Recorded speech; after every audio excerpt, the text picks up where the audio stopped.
E para a gente já trazer repercussão direto lá do local, vamos conversar agora com o nosso repórter Eliseu Caetano, que ele sim está exposto ao frio, mas não deixará de trazer as informações para a gente aqui ao vivo. O que você conta, meu amigo? Bem-vindo. De jeito nenhum, Evandrocini. Sempre aqui ao vivo ao longo da programação da Jovem Pan para trazer as informações quentinhas e direto da fonte, viu? Eu tô aqui virado de frente pro sol e aí parece que tá vazio aqui atrás, né? Antes de mais nada, boa tarde, né? Boa tarde para você, para nossa bancada e, claro, para todo mundo que acompanha o 3 em 1. Agora são 2 horas da tarde, com 4 minutos aqui na costa leste americana. Estava falando do frio, Evandro. Tô aqui para confirmar, viu? Assino embaixo. Temperatura neste momento, menos 5 graus Celsius. Mas por conta do vento, que por incrível que pareça, tá nevando, esse sol, ele é cenográfico, é tipo sol de novela. Parece que queima, mas não tá queimando, não. Ele deixa ainda o vento, essa sensação chegar a menos 11 graus, de acordo com a meteorologia aqui. Agora, Evandro, antes da gente falar sobre esses primeiros decretos do mandato dele, porque ele vai assinar e já, eu preciso mostrar para vocês o negócio. Então, vou pedir para nossa querida Thaís e pro Demetrio, eu vou girar a câmera, que parece que todo lugar vazio. Olha, o Eliseu tá, que tá vazio. Só tô pegando a luz do sol, gente, para vocês me verem direitinho. Se eu virar aqui a câmera, e eu vou virar aqui agora, olhem a quantidade de gente que está neste momento na frente do Capitólio. O prédio do Capitólio bem ali. E muitos apoiadores de Donald Trump neste momento estão aqui, ó, se aglomerando na North Capitol Avenue, que é uma das ruas que dá acesso ao Capitólio, para esperar uma possível saída de Donald Trump por aqui, porque essa era a previsão inicial da agenda, segundo a própria assessoria de imprensa de Donald Trump, é que ele sairia daqui e pegaria um carro conversível e rumaria pela Pennsylvania Avenue até a Casa Branca, que não vai mais acontecer porque ele vai para o Capital One Arena, que é essa arena onde ele vai ser recebido lá por pelo menos 30 mil pessoas que já estão lá aguardando. Inclusive o nosso querido André Marinho aqui da Jovem Pan está lá, como o Piperno bem disse, um monte de autoridades brasileiras também estão lá, tem celebridades brasileiras, todo mundo aqui presente. Agora, Evandro, quer me fazer uma pergunta ou eu já posso ir para os decretos aí? Porque, olha, ele vai assinar alguns decretos em consonância com as promessas de campanha, viu? Ô Eliseu, quais são os destaques que você faz em relação a esses decretos? Quais devem ser as primeiras atitudes tomadas por Donald Trump e que têm a ver e se conectam com aquilo que o levou a essa nova, a mais uma vez a esse cargo, que já aqui garantiu a escolha da maioria dos americanos e dos estados? Vamos lá, imigração, declaração de emergência nacional na fronteira sul com o México, que você acabou de dar aí na chamada, visando intensificar não apenas a fiscalização, mas também a remoção. O que é isso? Ele vai assinar essa ordem, esse decreto, dizendo o stay in México, remain in México, que é o seguinte: quem for pego na fronteira não vai ficar aqui nos Estados Unidos, igual ficava durante o governo Biden, esperando o juiz avaliar o caso para ver se seria deportado ou se não seria deportado. Já vai ser deportado e vai esperar no México.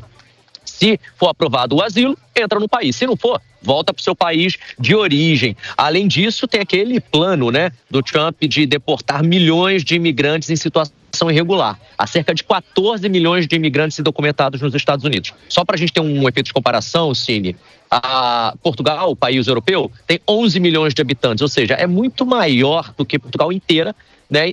Então, óbvio que ele não vai deportar todo mundo, somente aqueles que têm ordem de prisão expedida em seus países de origem e por crimes, viu? Crimes considerados graves, aí, por exemplo, assassinato. Então, imigração, aliás, daqui a pouquinho a advogada doutora Hannah Crispin, brasileira, especialista em imigração e direito de família, vai explicar melhor isso pra gente, porque rola aquela história, lembra que rolou no primeiro mandato dele? Que ele separava, o pai ia para um abrigo, a mãe ia para outro abrigo, e a criança ia para outro abrigo em estados diferentes. Separavam as famílias de imigrantes, uma tentativa de assustar essa imigração irregular e ilegal. O que aconteceu? Até hoje tem mais de 500 crianças que nunca voltaram para seus pais, porque ninguém sabe quem são e onde estão. Então, imigração é um tema muito sensível, certamente um dos temas mais importantes. Depois, energia. Revogação de subsídios para veículos elétricos. Olha a Tesla e o Elon Musk. Olha, quero ver o que o Fabrício Knights que vai falar sobre isso. E a retirada dos Estados Unidos do Acordo Climático de Paris também tem essa expectativa, viu? Foi declarada por ele ainda há pouco durante o discurso a emergência energética nacional. com o objetivo de promover a exploração intensiva de petróleo e de gás, incluindo ali a autorização para o uso do fracking. Fracking é uma maneira de se extrair petróleo e os ambientalistas ficam enlouquecidos porque dizem que faz um mal danado para o meio ambiente, ou seja, mais pano para manga, mais discussão agora na área de energia. Direitos civis, uma outra questão muito sensível que ele vai mexer, viu? Porque a assinatura de ordens executivas que redefinem o reconhecimento de gênero apenas como masculino e feminino, baseando-se no sexo atribuído ao nascimento.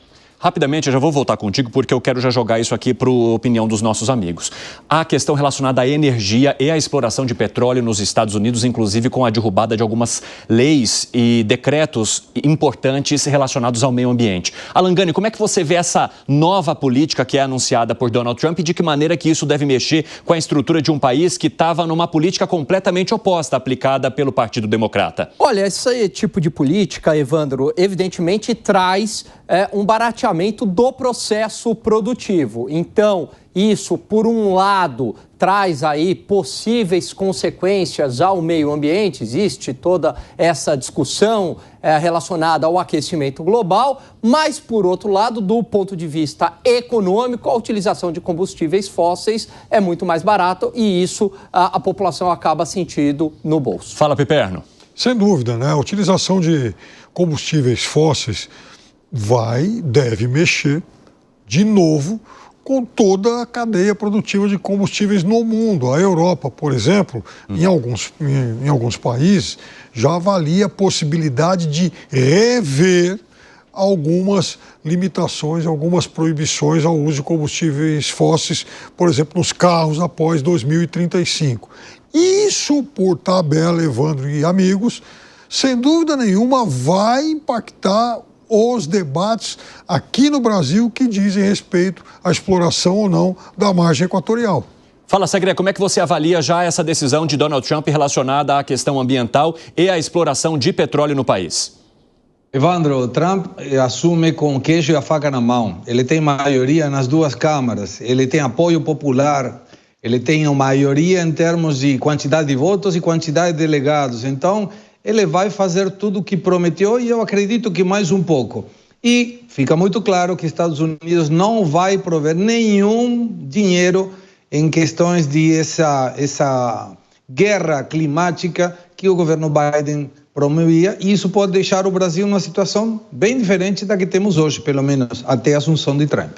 Bom, eu quero retomar aqui a nossa conversa com Eliseu Caetano, porque, Eliseu, além da questão relacionada ao gênero, ou seja, Donald Trump disse que só haverá gêneros masculino e feminino hoje no país, reconhecidos pelo presidente que agora toma posse nesta segunda-feira. Mas ele traz também um discurso relacionado à questão racial, que não haverá mais diferenças entre pretos e brancos no país, que eles conseguirão fazer ou tornar real o sonho de Martin Luther King, que dizia que tinha um sonho de um momento em que pretos e brancos ocupariam o mesmo espaço e teriam os mesmos direitos. Me parece um pouco contraditório diante de outras falas já ditas por Donald Trump. E ele menciona também a questão relacionada aos estrangeiros, mas aos hispânicos, e agradece àqueles que conseguem votar, que são regularizados no país e que hoje têm a participação nas eleições americanas. Então, ele difere muito os que hoje tentam se manter no país, mas que ainda não foram regularizados, daqueles que sim hoje ocupam espaço com os seus documentos em mãos. Como é que você destacaria essa política de Donald Trump a partir do anúncio feito até agora sobre essa situação? Evandro, muito bem posicionado, viu? Porque essa dualidade entre fala e atos de Donald Trump é vista com bons olhos por aqui. Vou dar um exemplo muito popular. Village People, a música YMCA, ele conseguiu transformar um hino gay, entre aspas, um hino da comunidade LGBT aqui nos Estados Unidos, em uma música do americano classe média, branco, vou usar o termo macho alfa, que anda armado no país. Olha que loucura. E aí é dessa mesma forma que ele trata, por exemplo, essa questão da raça, né? A questão racial no país. E me parece, principalmente vendo jornais e ouvindo muitos analistas, muitos especialistas, que as empresas já estão tentando se alinhar com o Donald Trump com relação a isso. Quando as empresas dizem, olha, não vamos mais contratar por cor ou por identificação sexual, elas estão querendo dizer, nós vamos contratar se você for ou não for capaz para fazer para ocupar aquele cargo, para ocupar aquele espaço. Então, essa dualidade aqui nos Estados Unidos tem sido muito bem vista pela classe média americana, ou seja, o homem branco americano que votou e elegeu Donald Trump, mas também é muito bem vista pelos imigrantes. Vou dar um exemplo, a Flórida, lá vive a maior comunidade hispânica do país. E eles votam em quem? Os republicanos. Eles votam em Donald Trump. E por que votam nele? Porque ele também defende os imigrantes. Então, aquela história, se você é um imigrante que está aqui nos Estados Unidos fazendo algo de errado, e aí a gente está falando cometendo crime, né, como assassinatos, roubos e tal, ele é a favor de que esse imigrante saia daqui. Agora, se o imigrante está aqui trabalhando, pagando os seus impostos, porque apesar de estar ilegal no país, é possível que o imigrante pague o imposto dele, por exemplo, aqui. E aí esse imigrante pode vir a receber o tão sonhado, tão falado green card. Então, essa dualidade dele pode parecer estranho, mas no dia a dia funciona. Tanto funciona que ele foi eleito. Tanto funciona que ele está impulsionando o J.D. Vance, o seu vice, para uma possível associação. Porque hoje já se fala sobre isso aqui em D.C. J.D. Vance hoje é o nome dentro do Partido Republicano que poderia substituir o Donald Trump e seguir com essa agenda republicana pelo país. E olha como o Segré bem disse, acho que foi o Segré que falou, ele não vai ter dificuldade nenhuma de governar, né? Porque a casa é deles, ou seja, o Congresso. O Senado é deles. E a Suprema Corte também. Ou seja, ele vai ter uma facilidade muito grande de governar. A governabilidade vai ser um ponto alto desse segundo mandato dele. E vamos ver se ele vai conseguir emplacar o J.D. Vance também nessa questão do apoio popular. O Eliseu. Kamala Harris não teve.